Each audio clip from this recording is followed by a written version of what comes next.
వంది మాగదులు రుణమాఫీ పూర్తయిందని ఈరోజు వాళ్ళు సంకలు గుద్దుకుంటున్నారు. నిజంగా అయింది ఎంత? అయింది తక్కువ, కానటువంటి రైతులు ఎక్కువ. 54% మంది రైతులకు రుణమాఫీ కాలేదు. ఇవి నేను చెప్పిన లెక్కలు కాదు, స్వయంగా కేబినెట్ నిర్ణయాలు.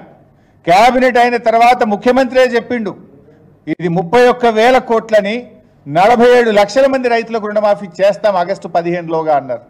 కేబినెట్ నిర్ణయం అన్నారు, కానీ చేసింది 17,000 కోట్లు, జరిగింది 22 లక్షల మంది రైతులకు. అంటే ఈ ప్రభుత్వం ఇవాళ రుణమాఫీ విషయంలో పూర్తిగా ఫెయిల్ అయిపోయిందని చెప్పి మనం చక్కగా చెప్పుకోవడానికి అవకాశం ఉంది. ఇప్పుడు ఎట్లుందంటే చెప్పటోనికి చెవుడైనా వినటోనికన్నా వివేకం ఉంటుంది కదా. నువ్వు నీ ముఖ్యమంత్రి కుర్చీలో కూర్చున్నావు, నోటికి వచ్చిన మాట్లాడుతావు, కానీ వినే ప్రజలు నేనేమనుకోవాలి? ఆ పదవికి ఉన్న గౌరవం పోదా? నువ్వు క్యాబినెట్లో చెప్పిందేమో 31,000, 17,000 కోట్లు చేసి రుణమాఫీ చేసిన అంటే ఇది ప్రజలను, రైతులను, ఈ రాష్ట్రాన్ని తప్పుదో పట్టించడం తప్ప ఇంకోటి కాదు. అయినా ఇంకో మాట, గతంలో మా ప్రభుత్వం ఉన్నప్పుడు ₹1,00,000 రుణమాఫీ చేస్తే 36 లక్షల మంది రైతులకు రుణమాఫీ జరిగింది. ఆ రోజు 17,000 కోట్లు చేశాం. మరి నువ్వు 2 లక్షలకు రుణమాఫీ చేస్తే సంఖ్య పెరుగుతుందా తగ్గుతుందా? నువ్వు 2 లక్షల రుణమాఫీకి చేస్తే ఇప్పుడు నువ్వు ఎంతమందికి అయిందంటున్నావు? 22 లక్షల మందికి అయిందంటున్నావు. మరి 36 నుంచి 22 అంటే 14 లక్షల మంది తగ్గుతారు ఎక్కడన్నా? మేము ఆనాడు ₹1,00,000 రుణమాఫీ చేస్తే 36 లక్షల మంది రైతులకైంది. మరి 2 లక్షల రుణమాఫీ చేస్తే 22 లక్షల మందికి ఎట్లయితుంది? అంటే 14 లక్షల మంది రైతులకు నువ్వు కోత పెట్టినావు. వాస్తవానికి 36 కంటే పెరగాలి. 1,00,000కు 2 లక్షలకు తేడా ఉంది కదా. మేము ఆనాడు 1,00,000 చేస్తేనే 36 లక్షలు అయితే, నువ్వు 2 లక్షలు చేస్తే ఈ 47 లక్షలు జరగాలి కదా. కానీ 22 లక్షల మందికే చేసినావంటేనే దీంట్లో అర్థమైపోయింది ఎవరిని మభ్యపెడుతున్నావు, ఇవాళ ఏమనుకుంటున్నారు, ఎవరిని మోసం చేస్తున్నారు అనేది చాలా స్పష్టంగా ఈ రాష్ట్ర రైతులందరికీ కూడా అర్థమవుతా ఉంది.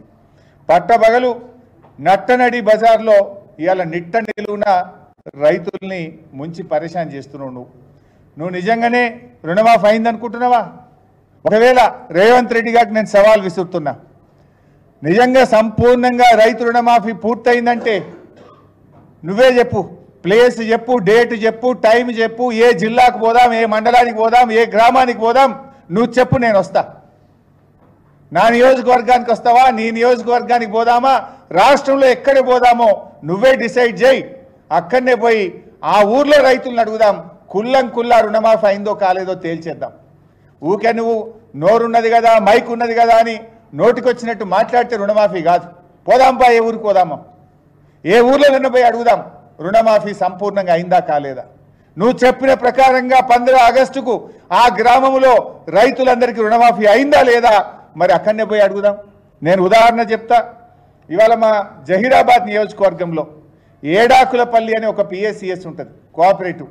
ఏడాకులపల్లి పిఎస్సిఎస్లో చూస్తే అక్కడ ఉన్నటువంటి రుణమాఫీకి అర్హులైనటువంటి రైతులు 487.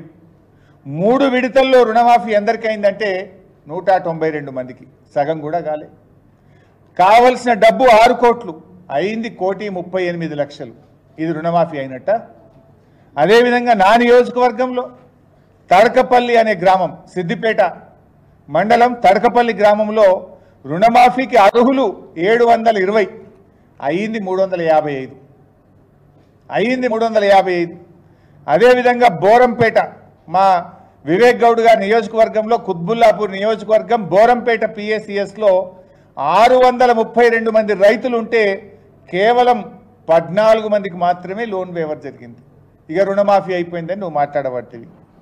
నా నియోజకవర్గంలోని బక్రీ చెప్పాల్ వెల్కటూరులో రుణమాఫీకి అర్హులైన రైతులు 620, అయింది 320, కానటువంటి వాళ్ళు 400 మంది. ఇవాళ మేము తెలంగాణ భవన్లో ఈ నెల 6వ తేదీ నాడు ఒక కాల్ సెంటర్ పెట్టినాం. రుణమాఫీ కానటువంటి రైతులు తెలంగాణ భవన్కు మీరు వాట్సాప్ మెసేజ్ చేయండి, ఫోన్ చేయండి అంటే మాకు వచ్చిన సంఖ్య 116,441 ఫోన్లు వచ్చినాయి. ఒక్క తెలంగాణ భవన్కు వచ్చిన సంఖ్య 116,441. మాకు రుణమాఫీ కాలేదు అని తెలంగాణ భవన్కు రైతులు ఫోన్ చేసినారు. ఇంత స్పష్టంగా రాష్ట్రంలో రైతులు మాకు రుణమాఫీ కాలేదంటే ఈయన గారేమో అయిపోయింది అయిపోయిందని చెప్పి మాట్లాడుతూ ఉన్నాడు.